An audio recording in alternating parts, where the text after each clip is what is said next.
Greetings, everybody. This is Instructor Eric Williams. This week we are in for a treat because we are on Module 4 talking about desktop operating systems. So, Windows is, of course, the operating system that most everybody knows, along with Mac OS. Um, Chrome is become popular, especially with schools and Chromebooks. So I want to focus on a different um, operating system, and we have a lot of information to go through, but we'll get through that. Uh, Linux. Now, before you jump up into a tizzy, I know a lot of people are scared of Linux. However, Linux is a open source operating system that's been around for decades. Um, it can be daunting. I'm not gonna lie. It can be perplexing when you see somebody working with Linux and when you first get into Linux. However, I am here to try to help you ease into that. Especially if you're going to be an IT person, you need to be pretty well versed in Linux and Linux commands, as well as if you are in cybersecurity, you're going to have to get used to Kali Linux, which is used for a lot of vulnerability, network problems, things of that nature. So let's dig right in. Linux is open source, and the thing about it is there are a lot of distributions or distros of Linux. And now I'm not a big fan of Wikipedia, but Wikipedia does have some actually good information on certain things. So you could catch different distros of Linux. Linux is open source, meaning that you can actually go in and you can actually change the kernel or the base coding of it um, and personalize it quite a bit. So from these personalizations, we've came with many distros or distributions, or sometimes referred to as flavors of Linux. You have Debian based, Pacman based, RPM, Gentoo, Slackware, Fedora, which is Red Hat, um, and these have been many different distros. Now, me, I am way more versed in Debian based Linux than I am others, if I'm being honest. Um, Two of the systems that we're going to look at today are both Debian based. So, um, your VMs. I'm doing this on purpose. I'm gonna show you where you can download this at, and then from there, you. I want to see if you can install this on your own. So the install for your VMs for your virtual machines will be Ubuntu. Now, there is a common Ubuntu, Jellyfish, I believe, is what they're on now, but this distribution, Ubuntu Cinnamon, I think is a better one for you to install. You can download the ISO here if you remember ISO or image. Well, actually, I don't need to install again. Let's cut that out. Um, but you can install that from here. So this is the one I recommend for you to do, and there's a reason why. Not the remix, but just the regular cinnamon. Um, and there's a reason for that. And I'm going to show you now. So I have two distributions of Linux that are running right now. Let me see here. Let me get logged in this one. And those are going to be Kali Linux here and Ubuntu Cinnamon. So let's look at Ubuntu Cinnamon first. Well, we'll actually kind of look at both of them because I'm going to show you something. So Linux kind of uses a different graphical GUI than Windows, which is you're going to find it a little off-putting sometimes, somewhat, to be honest with you. Um, so if I go here to the home, and this is kind of standard Debian um, Linux, you'll find the drop down for all the items here. And if you install Jellyfish, it'll be the same way. The items that you need for your desktop are going to be over on this side, usually isolated off on the taskbar. And that's the thing about it is it's just getting used to um, this graphical interface, or GUI as we like to call GUI, graphical user interface. And it's different. It's a different feel. I'm just going to be honest with you on that. But once you get your way around and you can feel your way around here, it won't be so bad, honestly. And like I said, this is more of a traditional Linux look. Now, the reason why I'm having you download the Cinnamon is because when I pull up Cinnamon, I'm gonna make this full screen. If you notice something, if I click here, this looks a lot like Windows, and that's right. This distribution, Ubuntu Cinnamon, Cinnamon is actually it's part of the Genome graphical interface, but Cinnamon was designed to be a lot like Windows to get users used to using Linux. So if you notice, it has a very similar feel. Power button being down here, logging out your account, or locking the computer here, uh, logging out, lock screen, log out here. This has a very similar feel to Windows, and that's why I was telling you that you might want to install this, um, just simply because it's a lot easier. And then when you do the install, you can also install LibreOffice, which is more or less a open source, um, similar product to Microsoft Office.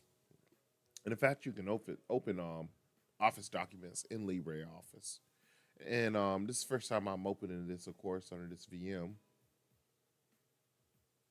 because I got this installed just for you all. There you go. Might be just running a little bit too much. I should have divided up my sources maybe a little bit better. But if you can see that feel. In fact, I want to say when you click on, because mine's already set up. Um, yep. And if you notice, it has those different feels. In fact, you can customize it to where it has more of an office feel. Um, so let's run this action. We'll use the standard tabs or use tabs up front. Single toolbar. Me personally, I think the tabbed is more closer, and we'll apply that to all a writer. And again, you can open Word documents.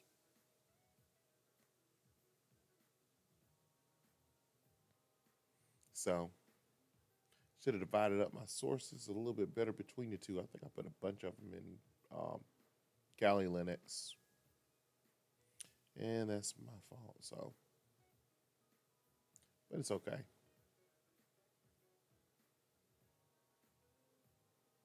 We'll close that. And like I said, it has that feel, and it's made a feel of Microsoft Word. In fact, the whole thing has that Microsoft Windows feel. So, that's the thing about it is if you download this version, you'll be a lot better. You'll feel a lot more comfortable. I'm not gonna say that, but let's switch over for a second and we'll look at Kali Linux. And the reason why I use this for cybersecurity is because it has most of your tools and it's divided up in categories from information gathering to vulnerability analysis, um, using web application like Burpee Suite. You'll use that a lot. Database.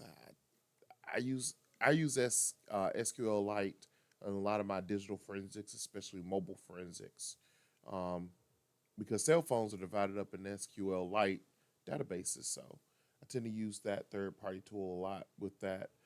Passwords. Again, I've used this in digital forensics. Quite a few of these wireless attacks, and the list goes on. And we have forensic tools, and these are fun tools to play with. And like I showed you earlier, if you do a snapshot of these things, VMs, then it won't matter if you go in there and play with some of these and you get a little lost up and things go sideways, because you can always go back to that snapshot of the previous and you're good to go. So that's definitely one thing that I make sure that I do a lot of, is those snapshots. Like even with Cinnamon, if you notice, it says after system updates, because I made a snapshot after I installed the Cinnamon up. I mean the system updates to it. The part that gets a lot of people is the terminal. And one thing is, if you're pretty familiar with Linux, you can get your way around a lot of different Linux distributions. However, um, I will say there are some commands that are specific to certain distros, like downloading and updating is really easy in Linux. Like if you need to do updates, you can do sudo apt updates. Updates or update. Oh, I forgot which one. I always get that mixed up. So what it's doing now is it's taking a look at my system and saying, hey, these things can be updated. So that's what it's doing right at this particular time. Um, and apt update is simply looking at what can be updated. There's another one, apt upgrade. If you want to upgrade it, you can combine commands. So right now it's told me there's 1,166 packages that can be upgraded, which why it took a second. I didn't upgrade Kali Linux when I first put it on here. I'm planning on doing that tonight after our um, meeting, because this version is just specifically for our list. But the commands and moving around, like I said, are totally different than Windows. But if you spend some time um, moving around in here, then you'll get a good feel of it. Now, I will say this: Kali Linux is what I would classify maybe as intermediate level Linux. I would start with the Ubuntu. Simpler. It's a little lightweight, and even more so, I would even recommend using Lubuntu, which let's pull up where I was. Lubuntu is also, it's a little even lighter. When I say lighter, I mean that it doesn't use as many resources, which less RAM, less hard drive space, so it tends to do pretty good when you install it and just able to give it the minimal RAM. That's the one thing about VMs, is that it doesn't take a whole lot to run certain Linux distros. Um, there's one that could be for any use that people need. Um, so Ubuntu, again, this is Debian based. So if you know Ubuntu is not working right, it doesn't seem like you can get enough RAM for it, then you can install Lubuntu or Lubuntu. Um, and it should be just fine, because it's really designed for really lightweight use on your CPU and computer. So back to the Ubuntu, and I don't know if it comes with Cinnamon. I'll post it on an announcement whether you can do Cinnamon on Lubuntu versus Ubuntu. um, my daughter says Ubuntu, so I always say Ubuntu because of that. She's doing that since she was a kid. So Ubuntu, um, very user friendly, very user friendly. And so, like, if you notice, here's a trick: to pull up the command line in Linux, you hit Control Alt T, and that brings up your terminal, which is essentially your command line. And moving around with command line is a lot easier. If I go here, if you notice, it's the same exact command I just did on the other one, sudo apt update. And now tell me if anything needs to be updated. And it's taking a look, it's fetching that data. So again, like I was saying, if you can learn some command line or using a terminal as it's called in Linux, then you're able to move around in different distros. Again, especially if they're the same main branch, um, these I would consider flavors, and I would consider the distro to be uh, Debian based. So Debian, because both of them are based on Debian kernel. So that's the one thing about it. So if you start getting into another branch, you know it's not represented. The apt part that I'm putting in is actually Yum. So don't ask. I couldn't tell you. I had to look it up. It's been years, but I know that that's a different command. Um, depending on the distro I'm working in, but we can see where we're at. PWD is not password, but present working directory. Where am I in that system? I'm in slash home slash user. Um, Again, same command, PWD slash home slash user. Another one that's useful is who am I? Like this tells me what profile am I logged in. Oh, I'm logged in as user. Again, this is how I set up these ones that I'm just using for demonstration for the class.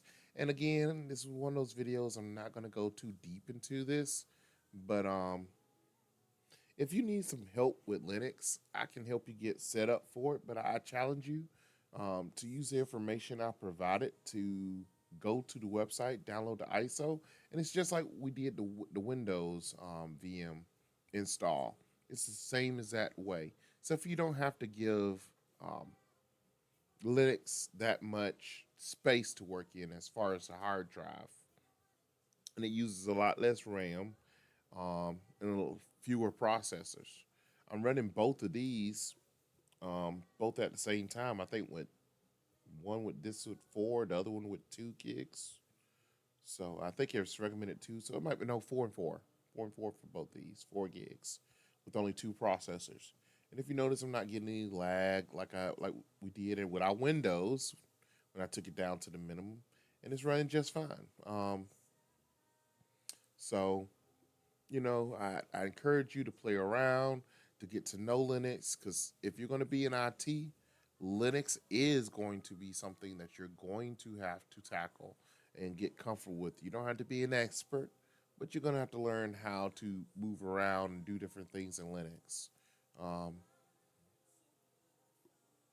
I'll probably post a bonus video and we'll talk about how we can use VMs to install older versions of Windows. Um, that's another topic that I'll cover. But you know, just let me know what the feedback is, how you're doing with the class, and with all these VM demonstrations that we're doing. Um, Unfortunately, I'm not going to be able to do the meeting Wednesday and Thursday with you all. Um, I'm going to have to postpone that. We have some things going on. But I will get back with you on meeting dates and times, and we'll try to get it in before the midterm.